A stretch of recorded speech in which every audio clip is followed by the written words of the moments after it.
We begin today with Secretary of State Marco Rubio, who joins us this morning from Miami. Good morning to you, Mr. Secretary. Good morning. Good morning. President Trump said that the United States will run the country and that Venezuela will be largely run by, he pointed to you and some of the other cabinet members when he spoke to the public yesterday. He said the U.S. retains all military options, including boots on the ground, until U.S. demands have been fully met. How do you plan to run the country?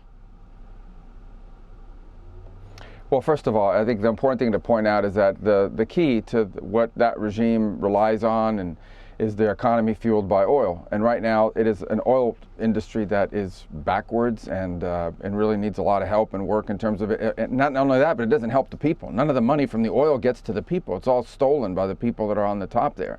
And so that's why we have a quarantine. There's a quarantine right now in which sanctioned oil shipments, there's a boat, and that boat is under U.S. sanctions. We go get a court order, we will seize it. That remains in place.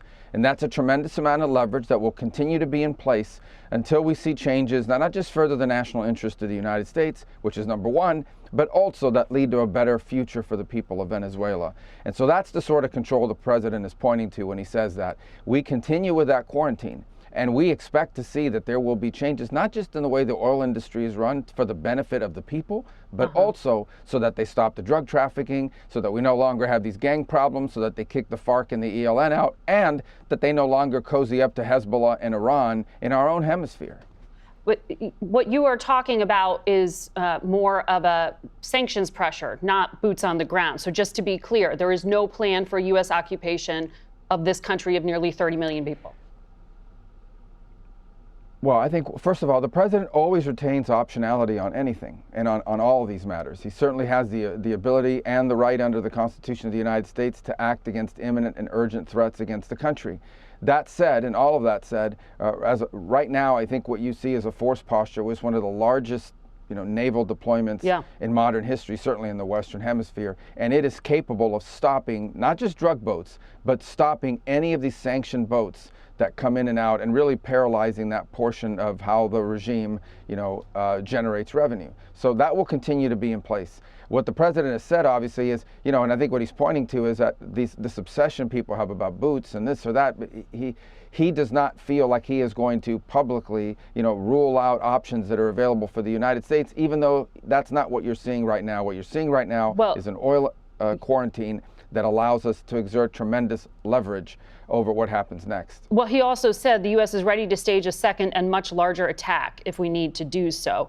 But I'm curious, because you just described the regime as still in place, essentially. I mean, I'm curious why the Trump administration decided to leave it intact and only arrest Nicolás Maduro and his wife, the person who controls the police, the chief thug, Cabello. He's the interior minister. He's been indicted by the United States. He was in that indictment the administration released. He's a narco-terrorist. There's a $25 million price on his head. He's still in place. The defense minister, who has deep ties to Russia, $15 million price on his head. He is still in place.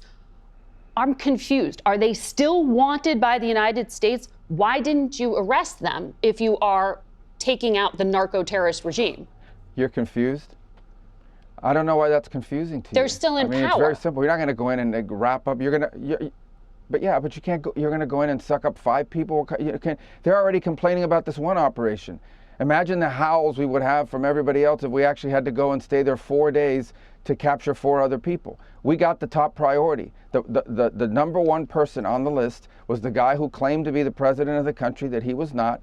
And he was arrested along with his wife, who was also indicted. And that was a pretty sophisticated and frankly complicated operation. It was. It is not easy to land helicopters in the middle of the largest military base in the country. The guy lived on a military base. Land within 3 minutes, kick down his door, grab him, put him in handcuffs, read him his rights, put him in a helicopter, and leave the country without losing any American or any American assets. That's not an easy mission. And you're asking me, why didn't we do that in 5 other places at the same time? I mean, that's absurd. I do think this is one of the most, daring, complicated, sophisticated missions this country has carried out in a very long time. Tremendous credit to the U.S. military personnel who did it. It was unbelievable, and tremendous success. And today, an indicted drug trafficker who was not the legitimate president of Venezuela, who we don't recognize, the Biden administration didn't recognize, 60-something countries don't recognize, the European Union doesn't recognize, and many countries in Latin America don't recognize. He was a indicted drug trafficker. He was arrested. His wife was arrested, also but the indicted, others who are also indicted are still system of courts. The others who are also indicted are still in place. So that's the point of my questioning there. But you talked about not being the legitimate president. So you wanted president. us to land in 5 other military bases? No, I'm asking why you chose that this was the limit of the military operation.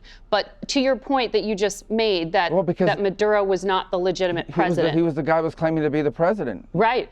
Well, the opposition. He was the top target. Okay. The opposition leader, Maria Corina Machado and Edmundo Gonzalez, won that 2024 election by your own account. They were some of the first people you called when you were Secretary of State. You said Edmundo Gonzalez is the rightful president of Venezuela. Is that still the U.S. policy? And if so, are you working on a transition to have those elected leaders run the country? Well, I think a couple things. I have tremendous admiration for Maria Corina Machado. I have admiration for Edmundo. We have all those views about what the election that happened the last time, and not only us, but many other countries around the world.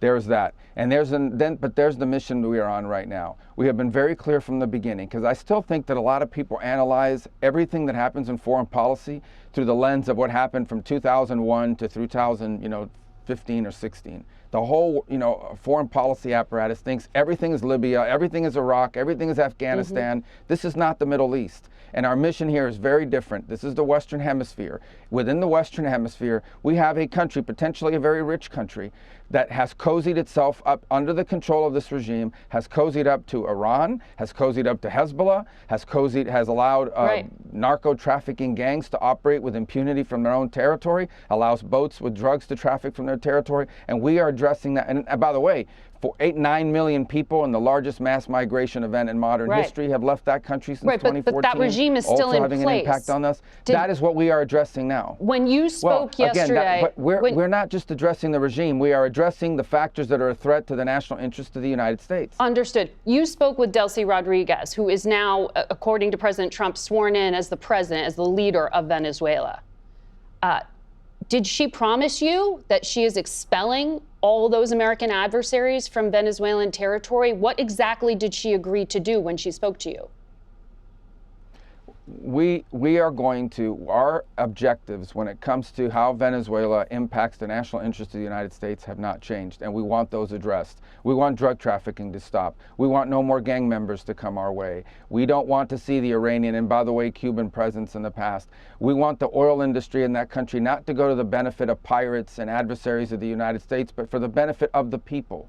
We want to see all of that happen. We insist on seeing that happen. Did she promise that? And we are going to work to continue to see that happen.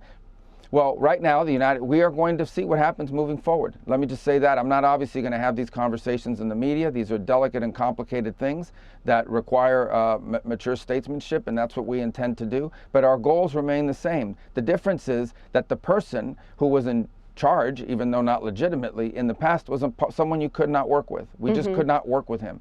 He is not a person that had ever kept any of the deals he made. Broke every deal he ever made a fool out of the Biden administration on the deal they made with him. And we offered him on multiple occasions an opportunity to remove himself from the scene in a positive way. He chose not to do so. But his number two is now running the country.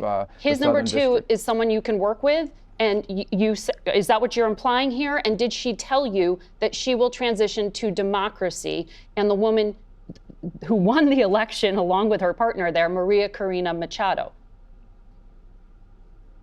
We are going to make our assessments of people. You're asking me to make an assessment. We're going to make an assessment on the basis of what they do, not what they say publicly in the interim, not what what they've done in the past in many cases, but what they do moving forward. So we're going to find out. You're asking me, do I know what decisions people are going to make? I don't. I do know this, that if they don't make the right decisions, the United States will retain multiple levers of leverage to ensure that our interests are protected. And that includes the oil quarantine that's in place, among other things. Well, but we are going to judge moving forward. We're going to judge everything by what they do. And we're going to see what they do. Okay, because yesterday President Trump said Maria Corina Machado doesn't have the support or respect within the country. And By your own admission, she walloped Nicolás Maduro in the last election. So it does sound like a decision was made. But she wasn't today on the ballot in the last election. No, but her party was. Edmundo was. Yes. Correct. So yeah. It was an illegitimate election, and that's why he's not a legitimate president. Right, but is there an agreement to transition to democracy? I think it sounds what like the president pointed out is the obvious. Well, I think what the point, but there has to be a little realism here, okay? A transition to they've had this regime, they've had this system of Chavismo in place for 15 or 16 years. And everyone's asking why 24 hours after Nicolás Maduro was arrested, there isn't an election scheduled for tomorrow? That's absurd. I'm asking what you talked about with her. These things take time. There's a process. Right.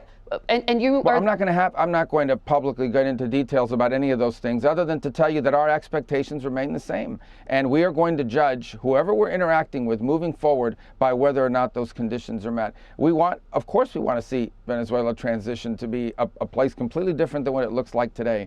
But obviously, we don't have the expectation that's going to happen in the next 15 hours. What we do have an expectation is that it move in that direction. We think it's in our national interest and, frankly, in the interest of people of Venezuela. The president used the word oil 20 times in this press conference. You talked about these tremendous oil assets that Venezuela has. But the president's last envoy to Venezuela, Elliot Abrams, is publicly arguing that you know better than the policy you're backing. He said, quote, Venezuelan plutocrats or U.S. oil executives seem to be coming to Mar-a-Lago and whispering about how easy life would be if we just made a deal with the regime once Maduro was gone.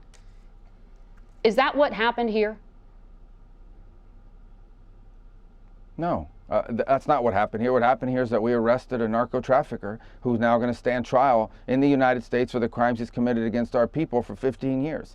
And the person who helped him, of course, his wife, who was co-located with him, so she was arrested as well. That's what happened here. As far as oil, look, oil is critical, not just to fueling economies all over the world. It's critical to Venezuela's future. Their oil industry is completely destroyed. It's destroyed all those oil fields that used to produce a lot right. and wealth for their country and their people. Those things are decrepit. They're bankrupt. They need to be reinvested in. It's obvious. They do not have the capability to bring up that industry again. They need investment from private companies who are only going to invest under certain guarantees and conditions. That has to go to the benefit of the Venezuelan people. Right now, all of that wealth is stolen. It's stolen and it goes into the hands of oligarchs around the world and the oligarchs inside of Venezuela. A handful of people benefit from it. The people don't benefit from it. On top of that, it's very simple, okay? In the 21st century, under the Trump administration, we are not going to have a country like Venezuela in our own hemisphere, in the sphere of control and the crossroads for Hezbollah, for Iran, and for every other malign influence in the world. That's just not going to exist. Marco Rubio, Secretary of State, would love to keep talking to you, but I'm told you are out of time. I have to leave it there. Thank you.